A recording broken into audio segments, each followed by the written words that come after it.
Friends, welcome back to my channel academy of scientia. और आइए हम लोग सॉल्व करते हैं आगे के टेट एग्ज़ाम के क्वेश्चन।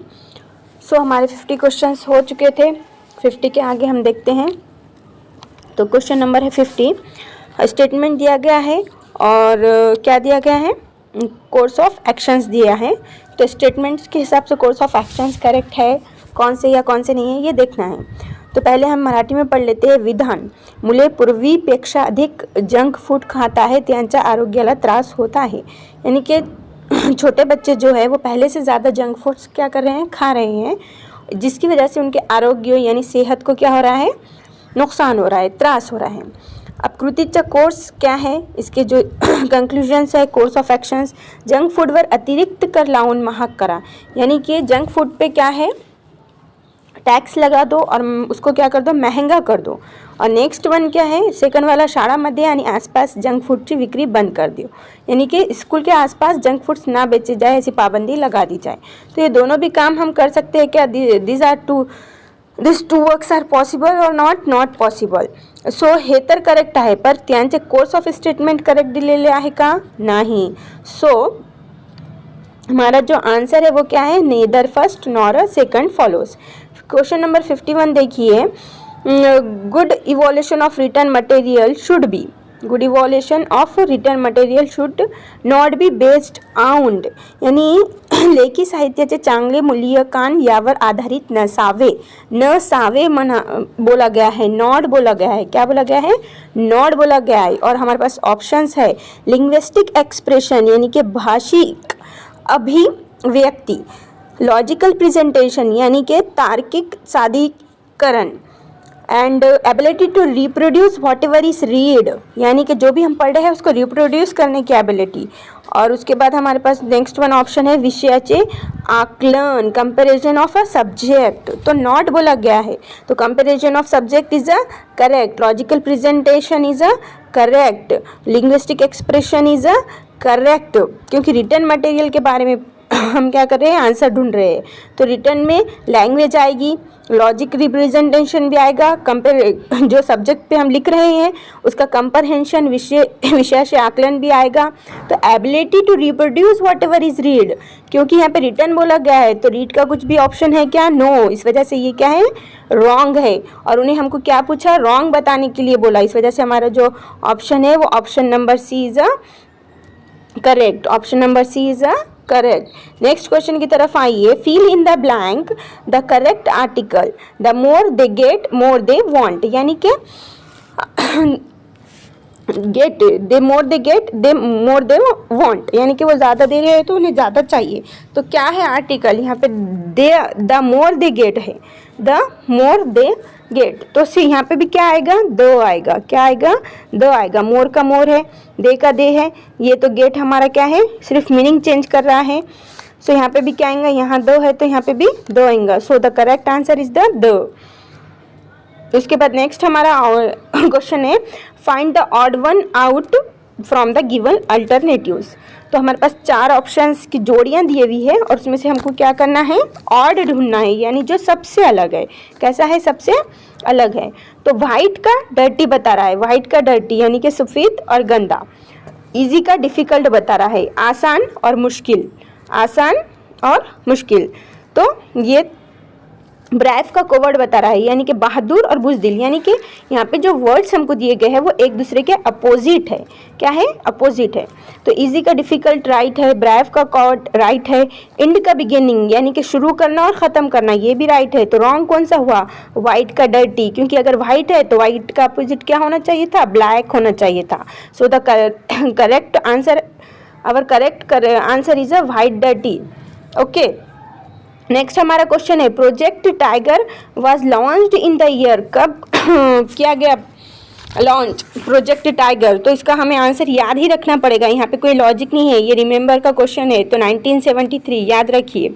उसके बाद है, who is the inventor of the first practical radar, ये भी याद करने का क्वेश्चन है, साइंस से रिलेटेड है। सो इसका जो करेक्ट आंसर है वो है सर रॉबर्ट वैटसन वैट। ठीक है, फिर से पढ़िए question, who is the inventor पूछा गया है। क्या पूछा गया है, इन्वेंटर पूछा गया है of a practical radar. So the correct answer is correct answer is sir Robert Watson what. Next question की तरफ आइए। Out of the given words only one spelled is correct, यानी कि इन चारों में से सिर्फ एक वर्ड ऐसा है जो करेक्ट स्पेलिंग से लिखा गया है। Find word that is a correctly spelled, तो इसमें से करेक्ट हमको ढूंढना है। तो यहाँ पे देखिए अपेरियंस की स्पेलिंग एकदम करेक्ट है, APPEARANCE। अब्सेंस हमको पता है अब्सेंस में सी आता है। एक्वेंटेंस भी रॉन्ग है, और एलिगेशंस होता है। ओके, सो ये तीनों भी क्या है हमारे पास, क्या है रॉन्ग है। ये भी रॉन्ग है, ये भी रॉन्ग है, ये भी रॉन्ग है। सो हमारा correct answer is the appearance. Next one question की तरफ आइए। देखिए फिर से यहाँ पे हमको विधान दिया गया है और उसके निष्कर्ष यानी कि statement and there conclusions.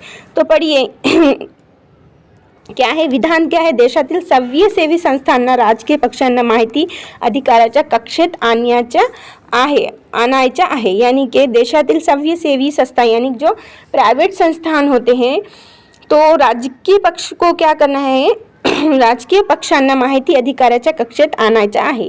The question below has statement based on this choose the option. तो स्टेटमेंट है NGOs in India want political parties to be brought under the ambit of right to information act. जो भी NGO है उसको किसके दो under में लाना है हमको? राइट टू इन्फॉर्मेशन एक्ट यानी कि RIT के एक्ट में लाना है।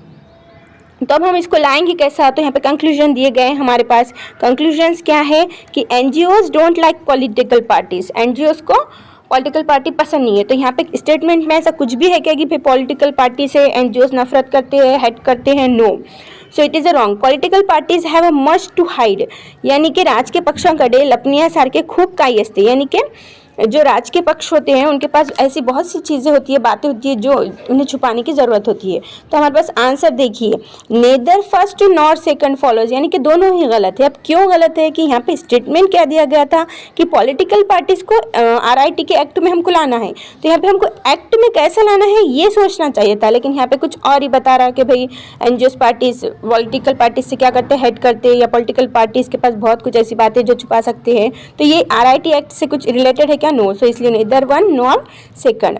नेक्स्ट वन हमारा जो क्वेश्चन है वो 58 है। तो खालील प्रश्नामध्ये दिलेल्या पर्यायामधून संबंधित अक्षर शब्द संख्या निवडा। नर मधमाशी मधमाशी है, तो घोड़ा क्या होगा? ओके, यानी कि ड्रोन का बी है, यानी कि ड्रोन और बी ये क्या है? मेल और फीमेल हो गया। क्या है? मेल और फीमेल हो गया। तो हॉर्स का क्या होगा? तो ये ड्रोन क्या है? बी क्या है? ये फीमेल हो गई, और इन्हें क्या हो गया? मेल हो गया। यानी कि एक हमको सेक्स का रेशियो सेक्स का जोड़ा बता दिया गया है। समझो कि ड्रोन बोले तो शहद की मक्खी, तो घोड़ा बोले तो क्या होगा? मेल और फीमेल ढूंढना है। तो हॉर्स को हम है कि नहीं, हॉर्स का फीमेल वर्जन क्या होगा? तो हॉर्स का जो फीमेल वर्जन है हमारे पास वो है खेचर, मेर और घोड़ी। खेचर, मेर और घोड़ी, ये हमारा हॉर्स का क्या है? फीमेल वर्जन है। उसके बाद है कि नहीं हमारे पास नेक्स्ट वन क्वेश्चन है 59। Complete the series by choosing right figure from the given choices. तो देखिए हमारे पास ये सवाली शक्ल है, यानी कि क्वेश्चन फिगर, और ये है हमारे पास आंसर फिगर। ओके, तो अब हमें है कि नहीं थोड़ा सा सोचना है। ये देखिए यहाँ पे इस तरह से पलटा है, फिर ये इस तरह से, फिर ये इस तरह से, फिर ये इस तरह से। तो इसकी और इसकी जोड़ी है, यानी कि देखो रिलेशन, फिर इसकी और इसकी जोड़ी है, ऐसा रिलेशन। तो इसकी और इसकी जोड़ी कैसी होगी? तो ये होगा क्या? नो। ये नीचे है तो इन्हें ऊपर वाला होगा क्या? नो। इन्हें नीचे तो ऊपर वाला होगा क्या? नो। तो करेक्ट आंसर इज सी। देखते हैं जवाब क्या है? Right, correct answer is C. फिर भी अगर आपको एक बार आंसर और समझा दूँ क्या मैं? देखिए ये सीधा सीधा हमको है कि नहीं 5 जोड़ी दी गया है, 6 1 फिगर हमको क्या करना है? सर्च करना है। तो ये दोनों का डायरेक्शन देखिए एक दूसरे के अपोजिट है, यानी कि ये दोनों की जोड़ी बनी। ये दोनों का डायरेक्शन देखिए एक दूसरे के अपोजिट है, तो ये दोनों की, तो फिर इसका क्या होगा? तो ठीक है, इसकी फिगर हम अगर निकालेंगे तो इस तरह से निकलेगी, इस तरह से निकलेगी। ओके, इस तरह से, और ये इसका छोटी फिगर इस तरह से बनेगी। अब देखिए ये फिगर कहाँ पे है? यहाँ है सी में। ओके, ये रॉन्ग और ये भी रॉन्ग। उसके बाद नेक्स्ट वन क्वेश्चन है 60 क्वेश्चन में हमको बोला गया है in the following question 4 figures are given, यानी कि 4 फिगर हमारे पास क्या है? दिए गए हैं। There are similar in a certain ways and form a group, और ये एक दूसरे के सिमिलर है और एक ग्रुप फॉर्म कर रहे हैं एक दूसरे से मिलकर। So which one of the figure does not belong to that group. तो इन चारों में से एक फिगर ऐसी है जो इस ग्रुप को बिलोंग नहीं कर पा रही है, तो वो फिगर कौन सी है। तो देखिए अब हमारे पास ट्राइंगल में ट्राइंगल ऐड है, ठीक है, इसके अंदर हेक्सागोन में हेक्सागोन, पेंटागोन में पेंटागोन, ये फिगर इसमें है और ये फिगर इसमें है। तो देखिए इसके अंदर इसको और इसको जब हम जोड़ते हैं, इसको और इसको, तो इसका जो थर्ड वन फिगर निकल रहा है सेम, ठीक है। ट्रायंगल और ट्रायंगल को जोड़ते हैं तो इसके सेंटर में की जो फिगर निकल रही है वो भी ट्रायंगल निकल रही है, यानी कि थर्ड वन फिगर सेम निकल रही है। ओके, उसके बाद क्या है, हम इसके भी टू फिगर्स को अगर जोड़ते हैं, ये वाली फिगर को भी जोड़ते हैं, यानी कि ऐसी फिगर है, सॉरी कैसी फिगर है, ऐसी फिगर है, ऐसी फिगर को फिर से ऐसी फिगर में रखते हैं हम, तो ऐसी ही सेम थर्ड फिगर निकलेगी। लेकिन देखिए ये वाला जो है सर्कल के अंदर सर्कल रखा गया है, स्क्वायर के अंदर स्क्वायर, लेकिन नेक्स्ट वन स्क्वायर नहीं बन रहा है। ये वाली फिगर में ट्रायंगल को थर्ड वन ट्रायंगल बन रहा है हमारे पास, इसमें थर्ड ट्रायंगल बन रहा है सेंटर में, ये यहाँ पे, इसमें भी थर्ड वन फिगर बन रही, इसमें भी थर्ड वन फिगर बन रही, इसमें भी बन रही, लेकिन इसके अंदर नहीं बन रही। किसमें? इसमें नहीं बन रही है, बी वाले में। यानी कि यहाँ पे भी अगर हम स्क्वायर में स्क्वायर ऐड करें तो थर्ड वन फिगर हमको स्क्वायर मिलनी चाहिए थी, लेकिन नहीं मिल रही है, इसलिए जो हमारा जो करेक्ट आंसर है वो है क्या? बी है। करेक्ट आंसर कौन सा है? बी है। तो यहाँ पे हमारे जो है 60 क्वेश्चन कंप्लीट हो चुके हैं। बने रहिए हमारे चैनल एकेडमी ऑफ साइंसिया के साथ और टेट एग्ज़ाम की तैयारी के लिए please like share and subscribe, और प्लेलिस्ट में टेट एग्ज़ाम के जो भी वीडियोज़ हैं वो देखते रहिए स्टडी बेटर करने के लिए। जब तक के लिए बाय बाय।